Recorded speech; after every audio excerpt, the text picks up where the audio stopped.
अस्सलामुअलैकुम dear student, class 9 की bio में आज हम यूनिट 7 बायो एनर्जेटिक में respiration and types of respiration को डिस्कस करेंगे। स्टूडेंट्स, रिस्पायरेशन क्या है? ये एक ऐसा प्रोसेस है जिसके रिजल्ट में एनर्जी जो है वो प्रोड्यूस होती है, यानी कि रिस्पायरेशन जो है हमारे पास एनर्जी प्रोडक्शन का प्रोसेस है। तमाम लिविंग ऑर्गेनिज्म को डिफरेंट एक्टिविटीज़ परफॉर्म करने के लिए, फंक्शन परफॉर्म करने के लिए एनर्जी की ज़रूरत होती है। अब ये एनर्जी कहाँ से आती है? लिविंग ऑर्गेनिज्म अपनी एनर्जी की रिक्वायरमेंट कहाँ से पूरी करते हैं? जो फूड लिविंग ऑर्गेनिज्म लेते हैं उस फूड की ब्रेक डाउन करते हैं, उस फूड की डिकम्पोजिशन करते हैं, जिसके रिजल्ट में एनर्जी रिलीज़ होती है और उस एनर्जी को लिविंग ऑर्गेनिज्म जो है डिफरेंट एक्टिविटीज़ परफॉर्म करने के लिए इस्तेमाल करते हैं। रिस्पायरेशन जो है वो हमारे पास एक कैटाबॉलिक प्रोसेस है। कैटाबॉलिक प्रोसेस क्या होता है? एक ऐसा प्रोसेस होता है जिसमें लार्ज मॉलिक्यूल जो है वो डिकम्पोज होती है, स्मॉल मॉलिक्यूल बनाते हैं और इसके साथ साथ एनर्जी भी रिलीज़ करते हैं।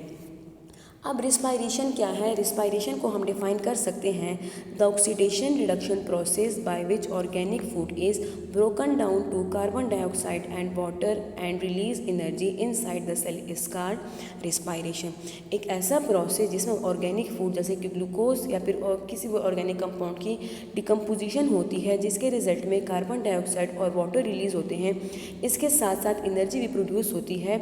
इस प्रोसेस को कहा जाता है रिस्पायरेशन। अब रिस्पायरेशन का जो प्रोसेस है वो दो तरह का होता है। तमाम लिविंग ऑर्गेनिज्म में दो तरह की रिस्पायरेशन होती है। एक है सेलुलर रिस्पायरेशन या फिर इंटरनल रिस्पायरेशन और एक है एक्सटर्नल रिस्पायरेशन या फिर ब्रीथिंग। एक्सटर्नल रिस्पायरेशन जो है वो हमारे पास एक फिजिकल प्रोसेस है जिसमें क्या होता है, exchange of respiratory gases, carbon dioxide और ऑक्सीजन की एक्सचेंज होती है between the organism and it's environment. तमाम लिविंग ऑर्गेनिज्म जो है वो एक्सटर्नल रिस्पायरेशन करते हैं जिसमें वो ऑक्सीजन गैस को इनहेल करते हैं और कार्बन डाइऑक्साइड गैस को एक्सहेल करते हैं, इन्वायरमेंट में खारिज करते हैं। इसके साथ साथ सेलुलर रिस्पायरेशन क्या है? एक ऐसा प्रोसेस है जिसमें फूड की ब्रेक डाउन होती है inside the cell. Cellular respiration यानी कि इंटरनल रिस्पायरेशन। हमारे पास ये जो रिस्पायरेशन है जिसमें ऑक्सीडेशन रिडक्शन प्रोसेस है, जिसमें फूड की ब्रेक डाउन होती है, हमारे पास बेसिकली सेलुलर रिस्पायरेशन है जिसमें एनर्जी रिलीज़ होती है। उस एनर्जी को तमाम लिविंग ऑर्गेनिज्म यूज़ करते हैं फॉर देयर डिफरेंट एक्टिविटीज़। अब जो सेलुलर रिस्पायरेशन है वो दो तरह का है, एक है एनारोबिक रिस्पायरेशन और एक है एरोबिक रिस्पायरेशन। एनारोबिक रिस्पायरेशन क्या है? एनारोबिक का मतलब होता है in the absence of oxygen, यानी कि जब ऑक्सीजन मौजूद ना हो, ऑक्सीजन की एब्सेंस में फूड की डिकम्पोजिशन हो, फूड की ब्रेक डाउन हो, तो ऐसे प्रोसेस को ऐसे रिस्पायरेशन को कहा जाएगा एनएरोबिक रिस्पायरेशन। एनएरोबिक रिस्पायरेशन को हम डिफाइन कर सकते हैं, the breakdown of organic food molecules to release energy in the absence of oxygen is called anaerobic respiration. यानी कि जब फूड की ब्रेकडाउन होती है in the absence of oxygen, तो उस किस्म की रिस्पायरेशन को कहा जाएगा एनएरोबिक रिस्पायरेशन। एनएरोबिक रिस्पायरेशन को फर्मेंटेशन भी कहा जाता है। अब एनारोबिक रिस्पायरेशन में क्या होता है? It involves incomplete breakdown of organic food molecule, यानी कि जो फूड की डिकम्पोजिशन होती है एनारोबिक रिस्पायरेशन में हमारे पास इनकम्प्लीट होती है, कम्प्लीटली डिकम्पोज वो नहीं होता।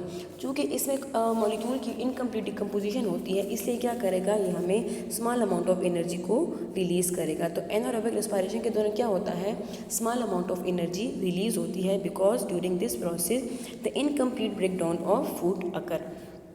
अब ये होता कहाँ? ये हमारे पास साइटोप्लाज्म ऑफ सेल में होता है, यानी कि साइटोप्लाज्म में होता है।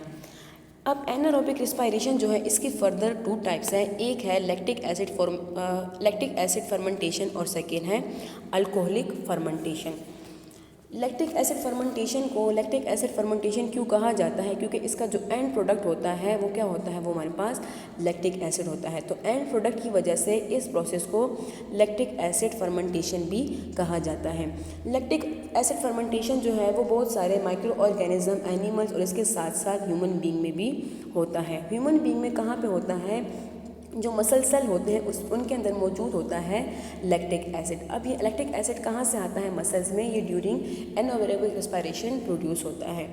अब एनारोबिक रिस्पायरेशन जो है वो ह्यूमन बीइंग में कब होता है? ये ड्यूरिंग फिजिकल एक्टिविटीज़ जैसे कि एक्सरसाइज के दौरान एनारोबिक रिस्पायरेशन होती है। जब ह्यूमन बीइंग या फिजिकल एक्टिविटीज़ करते हैं जैसे एक्सरसाइज वगैरह करते हैं तो उस दौरान क्या होता है, बॉडी को ज़्यादा तेज़ी से एनर्जी की ज़रूरत होती है। तो जब ये ऑक्सीजन जो है हमारी बॉडी में तेज़ी तक ना पहुंच पाए तो उस दौरान क्या होता है, उस दौरान लैक्टिक एसिड फर्मेंटेशन यानी कि एनारोबिक रिस्पायरेशन होती है, जिसके रिजल्ट में क्या होता है, लैक्टिक एसिड बनता है जो कि और इसके साथ साथ एनर्जी रिलीज़ होती है जो कि बॉडी की रिक्वायरमेंट को पूरी करती है। अब लैक्टिक एसिड फर्मेंटेशन जो है ये दो स्टेप में कंप्लीट होता है। फर्स्ट वन है ग्लाइकोलाइसिस और सेकंड वन है लैक्टिक एसिड फर्मेंटेशन। अब ग्लाइकोलाइसिस का क्या मतलब है, ग्लाइको का जो वर्ड है, ग्लाइको का वर्ड यहाँ पे ग्लूकोज के लिए इस्तेमाल हुआ है, जबकि लाइसिस का मतलब है ब्रेक डाउन या फिर स्प्लिटिंग। तो ग्लाइकोलाइसिस में क्या होता है, the break down of glucose into 2 pyruvic acid. Glucose जो है वो हमारे पास 6 कार्बन कंपाउंड है, यानी कि इसमें 6 कार्बन मौजूद है। जब ग्लूकोज की ब्रेकडाउन होती है, जब ग्लाइकोलाइसिस होता है तो हमारे पास 2 पायरुविक एसिड बनते हैं। एक पायरुविक एसिड हमारे पास 3 कार्बन मौजूद है। तो ग्लूकोज जो है 6 कार्बन कंपाउंड है, ये डिकम्पोज होकर 3 कार्बन कंपाउंड बनाता है, स्मॉल मॉलिक्यूल बनाता है। तो इस दौरान क्या होता है, इस दौरान हमारे पास एनर्जी रिलीज होती है in the form of ATP and NADH। क्या होता है ग्लाइकोलिसिस में, ग्लाइकोलिसिस में क्या होता है, ग्लूकोज की ब्रेकडाउन होती है, 2 पायरुविक एसिड बनते हैं, इसके साथ साथ 4 ATP मॉलिक्यूल बनते हैं।